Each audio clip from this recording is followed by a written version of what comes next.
गौरी गर्जेचं प्रकरण गंभीर आहे। तिने आत्महत्या केली का तिची हत्या झाली याची सखोल चौकशी पोलिसांनी केली पाहिजे।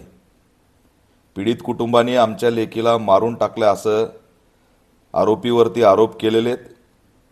त्या अनुषंगाने त्यांच्याकडून माहिती घेऊन गृहमंत्र्यांनी तात्काळ दखल घेऊन महिला आयोगाने दखल घेऊन याच्यामध्ये SIT CID मार्फत चौकशी झाली पाहिजे। पुढाऱ्याचा PA म्हणून जर पाठीशी घालण्याचा प्रयत्न केला तर हे दुर्दैवी असेल। महाराष्ट्रात चिमुरड्या असतील, मुली असतील, महिला असतील, कुणीही सुरक्षित नाही।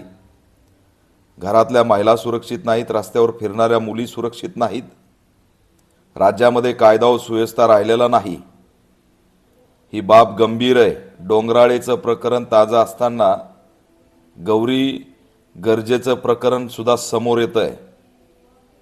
या आरोपीचा मोबाईल ताब्यात घेऊन त्याचे VDR CDR चॅटिंग विटिंग सगळं तपासून त्याच्यावरती कारवाई करावी। ऑल इंडिया पॅंथर सेना या घटनेचा निषेध करत असून गृहमंत्र्यांनी या प्रकरणाची तात्काळ दखल घ्यावी अशी मागणी करत आहे। आणि खरंच राज्यामध्ये मुली बेटी सुरक्षित आहेत का याचाही विचार सरकारने करावा।